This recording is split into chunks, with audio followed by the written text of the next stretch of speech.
기도드리겠습니다. 은혜와 사랑이 한량없으신 아버지 하나님, 그 은혜를 진심으로 감사합니다.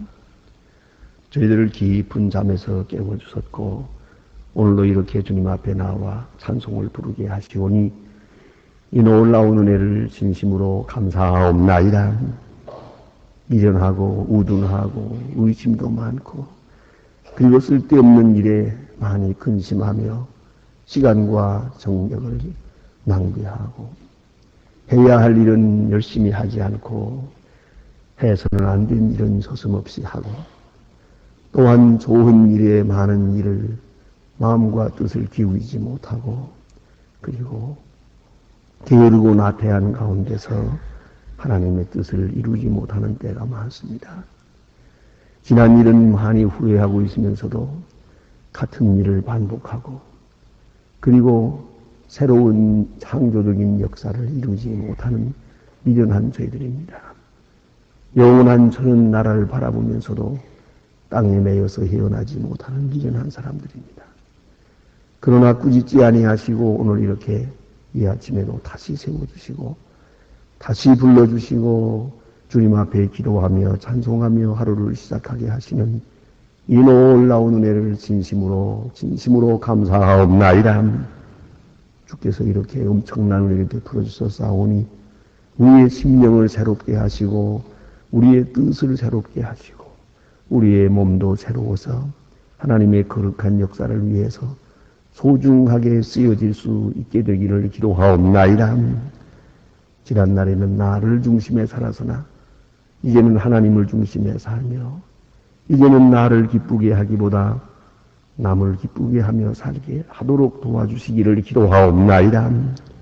아버지 하나님, 이제는 물질적인 것이나 육체적인 것보다는 신령한 것을 추구하며 비록 땅에 살지만은 영원한 하늘나라를 지향하는 그런 아름답고 귀한 생이 되게 하여 주시옵소서.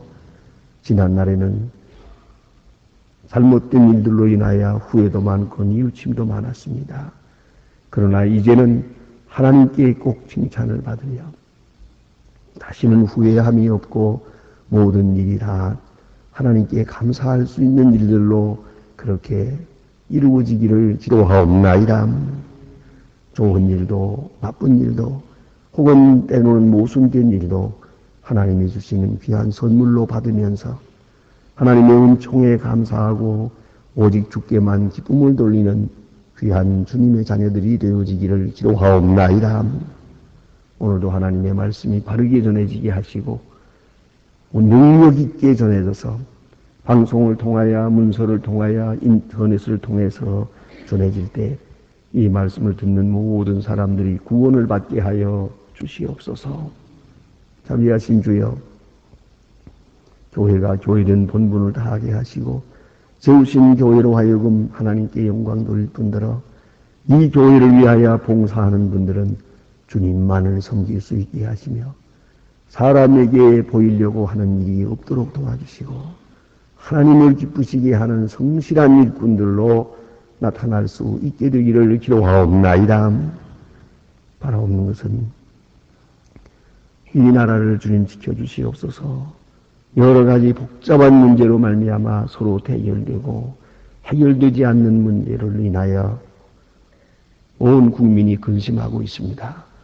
원컨대는 나라를 지도하는 위정자들과 국민이 하나 되게 하시고 모두가 정직하고 겸손하고 그리고 부지런한 백성 되어지기를 기도하옵나이다. 잘 살기를 서둘기보다는 또 때로는 내 권력을 유지하기보다는 오직 이 나라의 장래를 걱정하며 온 국민이 하나님 앞에 바로 설 수 있게 되기를 기도하옵나이다. 오라오니 저 북녘 땅에도 수수히 자유를 주시고 가난과 고통과 굶주림에서 건져 주시옵소서. 죽어가는 어린이들을 불쌍히 여기시며 우러 주시는 큰 은총을 베푸시되 우리가 보내는 적은 정성이 그들에게 큰 위로가 되고 오늘도 힘이 될 수 있기를 기도하옵나이다. 해외에 있든지 여행 중에 있든지 군문에 나가 있는 젊은이들 그리고 공부하는 자녀들 하나하나 돌보시사 눈동자와 같이 지켜주시며 실족하지 않게 하시고 주의 평강으로 함께 하시며 우리의 기도가 그들에게서 응답되기를 기도하옵나이다. 특별히 병중에 있는 분들과 슬픔을 당한 가정에 하늘로부터 주시는 큰 은혜와 위로로 채워주시기를 기도하옵나이다. 주여 이 날이 복되게 하시고 아름다운 날이 되고 은혜의 날이 되고 주를 찬송하는 영광된 날이 되게 하옵소서. 주 예수 그리스도의 이름으로 기도합니다. 아멘. 하나님의 말씀은 잠언 17장 1절로 8절 보겠습니다. 잠언 17장 1절로 8절까지 잠언 17장 1절로 8절 다 같이 한 목소리로 봉독하게 되겠습니다. 마른 떡 한 조각만 있고도 화목하는 것이 육선이 집에 가득하고 다투는 것보다 나으니라. 슬기로운 좋은 자는 주인을 부끄럽게 비춰도 아들을 다스리 보관이는 은을 풀무는 여호와는 마음을 연단하시느니라. 악을 행하는 자는 괴사의 입술을 닫으 거짓말하는 자는 그 악한 혀에 귀를 기울이느니라. 악한 자는 조롱하는 자들이 그들에게 주신 자 사람의 자유와 기뻐하는 것은 생보를 면치 못하느니라. 손자는 노인의 면류관이요 아비는 자식의 영광이 그러한 자에게 합당치 아니하거든. 하물며 거짓말을 하는 것이 존귀한 자에게 합당하겠느냐. 뇌물을 인자의 보기에는 보석 같은 즉 어디로 향하든지 형통케 하느니라. 아멘. 오늘 여기에 주신 말씀 솔로몬의 잠언입니다. 구절구절 우리의 생활 속에서 꼭 지켜가야 할 귀한 말씀들을 말하고 있고 지혜의 말씀을 전하고 있습니다. 먼저 우리가 생각해야 될 것은 화목을 먼저 우리 해야 한다는 것이옵시다. 예수님의 말씀 가운데도 그런 말씀이십니다. 제사를 드리려고 재물을 가지고 하나님 앞에 왔다가도 화목하지 못한 것이 있거든. 또 누구의 원망을 듣고 있다든가 하게 되거든. 다시 돌아가서 먼저 화목하고, 그 말씀이 중요합니다. 먼저 할 일이 있다는 겁니다. 예배보다도 먼저 화목하고 와서 하나님께 제물을 드리라. 그리해야 그 제물이 하나님 앞에 간합되겠다고 말씀하고 있습니다. 그것처럼 우리가 깊이 생각해야 합니다. 오늘 본문의 말씀은 먼저 화목하라는 것입니다. 화목을 가장 귀한 것으로 여긴 겁니다. 그런 나머지 화목을 위해서라면 좀 가난해져도 좋고 좀 손해보아도 좋다는 겁니다. 언제든지 우리가 이게 프라이오리티의 문제에 부딪혀요. 무엇이 먼저냐, 무엇이 근본이냐 하는 겁니다. 이게 이제 뒤바뀌면 안 됩니다. 그래서 예를 들어서 의가 먼저인데 의를 생각하지 않고 소득만 생각합니다. 그건 잘못 생각하는 것이에요. 결국은 다 잃어버리게 됩니다. 좀 소득이 적더라도 의를 먼저 이루어야 하고요. 또 우리 인간 관계에 있어서는 마른 떡 한 조각만 있고도 그랬어요. 즉 가난하더라도 그 말이죠. 가난하더라도 화목하는 것이 육선이 집에 가득하고 다투는 것보다 나으니라. 자, 이제 무엇이 먼저냐 할 때 우리는 부하고 가난하고 잘 살고 못 살고 그 중요한 게 아니다. 화목이 먼저다. 우리는 화평을 위해서 우리는 값을 지불해야 됩니다. 그걸 우리가 잊지 말아야 합니다. 내가 나를 칭찬하고 있는 동안 화목하지 못합니다. 내가 나를 낮출 때만이 비로소 화평할 수 있습니다. 내가 보아야 될 일을 다 보고 나서 좋은 관계를 이룰 수가 없습니다. 언제든지 내가 좀 손해보는 듯 해야 됩니다. 그걸 잊지 말아야 합니다. 여러분이 장바구니를 들고 당장 나가서 시장을 보더라도요. 장 보는 가운데도 내가 좀 손해보는 듯하게 그렇게 살아야 좋은 사람이라는 말 듣습니다. 많은 사람에게 좋은 인상을 주고 화목하게 살 수 있습니다. 가령 그저 무엇이든지 간에 팍팍 깎고 말이야. 그저 안 사요 사요 그러면서 들락날락 하면서 이렇게 사람을 괴롭히면요. 좋은 소리 못 들어요. 이게 자꾸 계속되면은 못된 성품이 되고요. 그러면 요새 말로 왕따 되는 거예요, 이거는요. 여러분, 잊지 말아야 돼요. 보세요. 조금씩이라도 내가 손해를 봐야 돼요. 예? 여기 나눌 때도 내가 기왕이면 좀 작은 걸 내가 갖겠다 해야 좋은 사람이 되지. 어떤 눈을 부릅뜨고 큰 것만 갖겠다고 그러고 내가 더 갖겠다고 그러면 결국은 화목할 수가 없습니다. 화목은 내가 손해보고 내가 양보하는 데 있는 거죠. 내 자존심도 그렇고요. 그게 얼마나 중요한 얘기입니까? 언제든지 내 부족함을 알고 살아야죠. 그래야 됩니다. 마른 떡 한 조각만 있어도 얼마나 중요한 말이에요. 비록 가난하게 살아도 화목한 것이 이것이 행복한 것이다. 기름진 것을 먹으면서 서로 다투면 그게 무슨 행복이냐 그 말이에요. 그래서 언제든지 우리는 의냐 행복이냐 할 때 내가 의로운 사람, 똑똑한 사람, 부자 이렇게 나타나려고 하는 게 아니라 언제든지 화평 그리고 행복, 화평의 행복이 있다 하는 그 철학이 분명해야 되겠다 하는 말입니다. 그 다음에 보니까 슬기로운 종은 그래서요. 이건 또 신분보다 지혜가 앞선다는 거예요. 뭐 종이냐 주인이냐 주인의 아들이냐 종의 아들이냐 그게 중요하지 않아요. 문제는 슬기만 있으면 지혜만 있으면 어떤 처지에 있든지 그는 행복할 수 있고 그는 영광을 얻을 수 있다는 거예요. 우리는 뭐 그저 부잣집 아들이면 다 행복할 줄 알지만 그렇지 않아요. 가난한 집 아들이라도 똑똑하면 그가 행복해요. 그걸 잊지 말아야 합니다. 오늘 성경 말씀이 그것을 말해주는 겁니다. 보세요. 슬기로운 종은 종인데 지혜가 있어요. 그러니까 주인의 부끄러움을 끼치는 아들을 다스리겠고 그렇잖아요.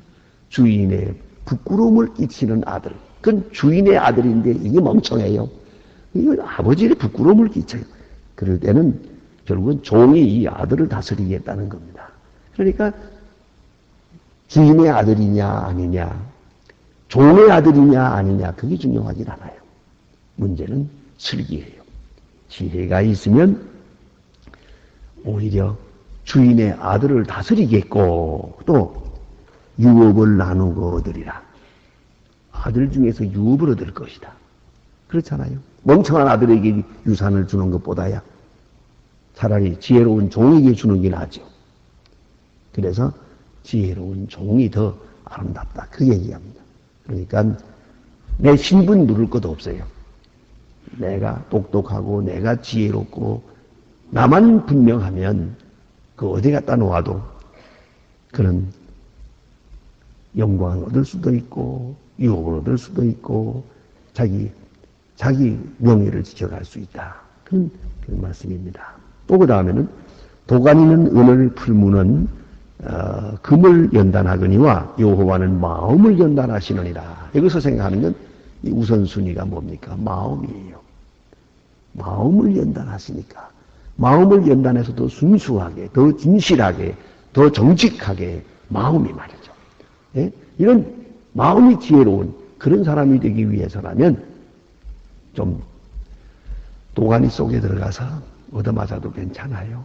풀무 속에 들어가서 고생을 좀 해도 괜찮아요. 그것을 말하는 것이에요. 고생 좀 하는 거 괜찮아요. 그로 말미암아 지혜를 얻고 그로 말미암아 마음에 연단을 받아 보다 더 순수하고 보다 강해질 수 있다는 말입니다. 이 점을 생각해야 합니다. 언제든지 우리가 고생을 자꾸 어렵게 생각하는데 그렇지 않아요. 요새도 보니까 어떤 분들 부모님들이 뭐 아이들 유학 보내는데 유학 보내면서 아이고 걱정이 돼서 내가 따라가서 좀 어떻게 주책이지요. 고생 좀 하라고 그러세요. 내버려 두세요. 끝까지 고생 좀 하면 어때요? 고생 좀 해야 뭐 되는데 그걸 그저 허돌보아주면 좋은 줄 아는데 아니 그냥 가라고 가서 거기 가서 네 아는 대로 처사해. 여기 앉아가지고 뭐 어떡할까 한 보따리씩 해서 보낸다고 그러는데 그처럼 귀찮은 게 없어요. 그러니까 그러고요. 또 어떤 사람들은 또 보니까 아이고 혼자 가서 지내다가 실수하면 어떡하나 또 그러면 아, 이거 마누라 딸려 보내야지. 그래서요. 또, 장가 보내가지고 보내려고 그러고, 또, 시집 보내가지고 보내려고 그러고. 그래가지고는 안 됩니다. 아, 그거 좀, 혼자서 좀 지내는 것도 좀, 그것도 공부예요, 그것도. 여러 시험을 이기는 것도 공부예요. 어떻게 공부하는 것만 공부입니까? 사는 것 자체가 공부죠. 또, 그래, 여자 때문에 공부 못할 정도라면 그만둬야지. 그걸 뭘 보내면서 그러세요. 그 정도라면 어떻게 남의 땅에 가서 살겠어요. 그렇기 때문에 되게 깊이 생각해야 돼요. 좀 도가니 속에 들어간 게 아니라 풀무 속에 들어가서 고생을 한다. 얻어맞기도 하고 많은 어려움을 겪겠지만 그래서 마음을 단련하신 거예요. 마음을 단련한 거예요. 또 우리 보니까 아이들 군대 내보내고 말이에요. 내보내면서 질질 짜고 우는 어머니들도 있고 울긴 왜 울어? 죽으러 가나 왜 울어요? 그게 얼마나 큰 공부인데 이 얼마나 귀중한 거냐 이리 생각하지 못하고 아이고 고생하면 어떡하나. 고생을 마다하면 안 됩니다. 특별히 젊어서 고생하는 게 얼마나 중요합니까? 이 좋은 상징이 뭐냐면 자전거 배우는 거라고 생각합니다. 여기 보면 자전거 못 배우는 사람들이 있어요. 왜요? 무릎 다칠까봐. 밤낮 붙들고 있는 거야. 뒤에서 붙든다고 되나요? 놓아줘야지요. 무릎이 깨지든 머리가 깨지든 몇 번 깨져야 그걸 배우게 돼 있어요. 무릎 안 깨지고 자전거 배우는 사람이 있어요. 저는 지금도 여기 무릎 상처가 좀 있습니다만 모든 일이 다 그래요. 그런데 보세요.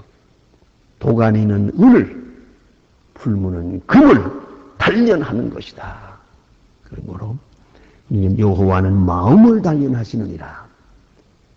많은 시련을 통해서 우리 마음을 순수하고 강하게 단련하신다. 그러니까 우리는 어려운 고난 좀 있을 때 그 다음에 오는 결과를 생각하면서 좋은 결과를 생각하면서 기뻐할 줄 알아야죠. 그걸 마다해서는 안 된다는 것이고요. 그 다음에 있는 말씀은 대단히 어렵고 또 지혜로운 말씀인데 잘 생각해 두어야 됩니다. 우리는 어떤 데 속을 때가 있습니다. 우리가 속이는 것만 죄가 아니고 속는 것도 죄입니다. 내가 속았을 때 가만히 생각해 보세요. 나를 속인 사람만 나쁘다고 그럽니다. 그러나 잘 생각해 보세요. 그야말로 하나님 앞에서 잘 생각해 보세요. 왜 속았나? 왜 사기당했나? 내 마음속에 욕심이 있었거든요. 내 마음속에 사기성이 있었어요. 투기성이 있었다는 얘기입니다. 그게 속은 거예요. 오늘 그것을 말씀하는 겁니다. 보세요. 자세히 들어야 됩니다. 악을 행하는 자는 괴사한 입술을 잘 듣고 마음속에 악이 있기 때문에 괴사한 말을 잘 듣고 거짓말하는 자는 악한 혀에 귀를 기울이느니라. 내 마음속에 거짓이 있기 때문에 또 거짓에 귀를 기울여요. 좋지 않은 말에 귀를 기울이는 것이 바로 그 속에 내가 악이 있기 때문이에요. 이걸 알아야 합니다. 무슨 말이든지 다 듣는 게 아니에요. 들을 필요가 없어요. 그것은 들려지지도 않아야 됩니다. 그런데 내 마음속에 욕심이 있고 내 마음속에 거짓이 있기 때문에 속은 거예요. 그래서 속인 자만 죄가 아니에요. 속은 자에게도 문제가 있는 것이에요. 그것은 같은 그것이 내 속에 깊이 있었기 때문이라는 거예요. 그 점을 생각해야겠고요. 그 다음에는 가난한 자를 조롱하는 자는 이를 지으신 주를 멸시하는 자요. 언제나 그걸 잊지 말아야 합니다. 우리가 누구든지 하나님의 형상으로 보아야 됩니다. 물질이 있고 가난하고 뭐 그것 가지고 사람을 평가해서는 안 됩니다. 사람을 외모로 평가해서는 안 됩니다. 특별히 소유에 의해서 평가하는 것은 정말로 잘못된 겁니다. 있든 없든 무슨 상관이 있습니까? 있어봐야 대단한 것 아니고 또 없다고 해서 나쁠 게 없어요. 그런 거로 우리가 철저하게 마음을 다듬어서 물질로 인해서 사람을 좋은 사람, 나쁜 사람 이렇게 차별을 하려고 하는 그런 생각을 가져서는 안 된다는 것을 꼭 기억하시기 바랍니다. 그래서 언제든지 외모나 물질에 의해서 사람을 평가해서는 안 됩니다. 또 만일에 그렇게 업신여긴다면 그를 지으신 자를, 창조주를 조롱하는 것이 된다는 것입니다. 또 그 다음에 보니까 손자는 노인의 면류관이요. 그래요. 역시 노인에게는 이 손자, 손녀가 있다는 것이 큰 기쁨이지요. 근데 노인에게 이런 자손들이 없다면은 그건 참 부끄러움이다. 그런 얘기고요. 아주 평범하면서도 깊은 뜻을 말해주고 있습니다. 그 다음에 보니까요. 8절 말씀 한 절을 봅니다. 뇌물은 임자 보기에 보석 같은 즉 어디로 향하든지 형통케 하느니라. 지적을 했습니다. 여기서 이제 좀 생각을 해봐야 됩니다. 이게 무슨 말인고 아니요? 뇌물은 임자 보기에, 이건 이렇게 뇌물을 가진 사람을 말하는 겁니다. 이건 지금 받은 사람을 말하는 게 아닙니다.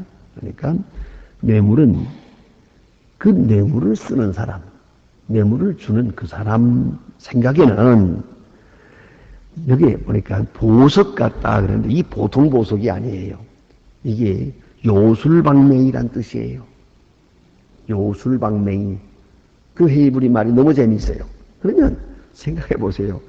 뇌물은 뇌물을 주는 사람의 생각에는 요술방맹이 같다.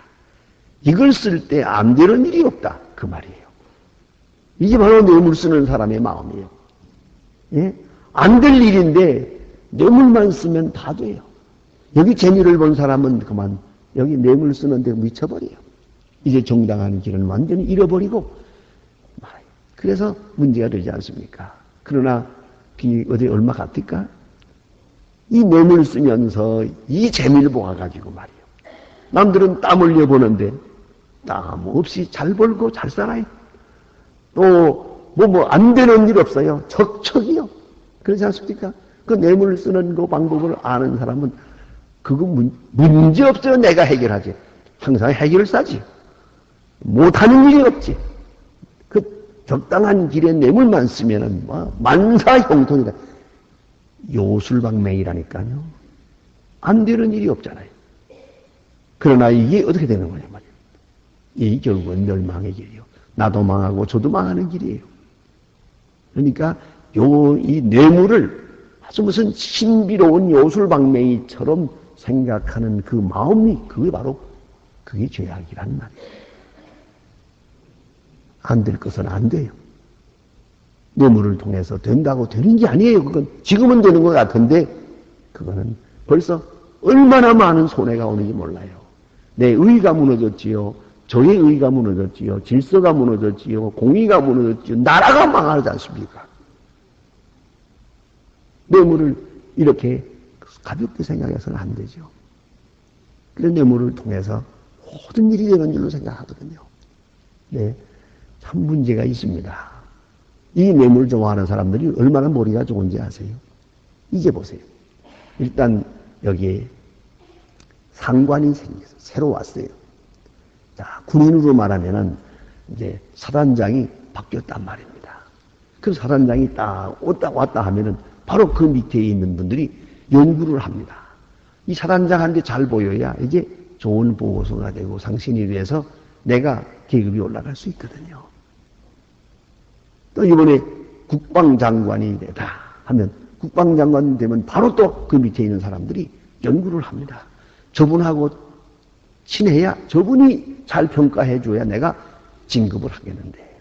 자, 이게 방법을 씁니다. 그대로 나대로만 정식하게 할 일 잘하면 알아주든 말든 그러니까 저겠지만 그건 자유로운 사람이에요. 그러나 여기다 신경을 자꾸 쓰면 어떻게 하면 저 사람의 마음을 움직여서 나를 높여줄 수 있을까?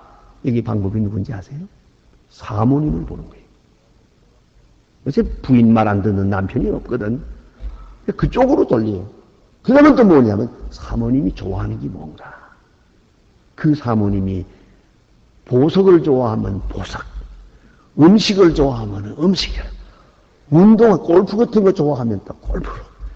자, 그러면 그 순간 그 밑에 있는 사람들이, 부인들이 전부 골프를 좋아해요. 또 그 부인이 옷을 좋아하면, 그러면 다 옷 좋아하는 사람으로 변신을 하는 거예요. 나도 옷을 좋아합니다. 그리고 모시고 나가서 입혀주는 거예요, 이제. 그게 망조라니까요. 이게 바로 뇌물성 체질이에요. 뇌물을 뭘로 생각하느냐? 요술방맹이야, 요술방맹. 이건 안 되는 일이 없어요. 이렇게만 되면, 자, 보세요. 내 직속 상과 내 부인, 그 부인이 좋아하는 것. 그건 또 부인들끼리 좋아해요.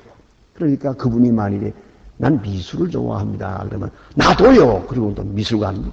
안 그렇습니까? 그리고 이게 바로 문제랍니다. 이 다 한마디로 말하면 똑같은 맥락이에요. 요새는 이렇게 아주 고등한 방법으로 행동하거든요. 그래서 사모님이 문제예요. 그래서 사모님이 좋아하는가? 나도 좋아하네. 여기서 문제가 되는 거예요. 뇌물을 생각할 때. 뇌물은 뇌물 쓰는 사람의 입장에서는 그의 철학으로 볼 때는 이것은 요술방맹이 같아서 이것이 작용할 때에 만사형통이다. 그 말이에요. 이제 그러고 읽어보세요. 여기 보니까 뇌물은 임자 보기에는 보석 같은 즉 어디로 향하든지 형통케 하느니라. 이 그 말이에요. 예? 다시 번역을 바꾸면은 뇌물은 뇌물을 쓰는 사람에게는 요술방맹이 같아서 이것을 쓸 때 안 되는 일이 없느니라. 그렇게 생각한다는 거죠. 그러나 그것은 바로 착각이에요. 그것은 바로 멸망의 길이에요. 그걸 잊지 말아야 합니다. 기도하십시다.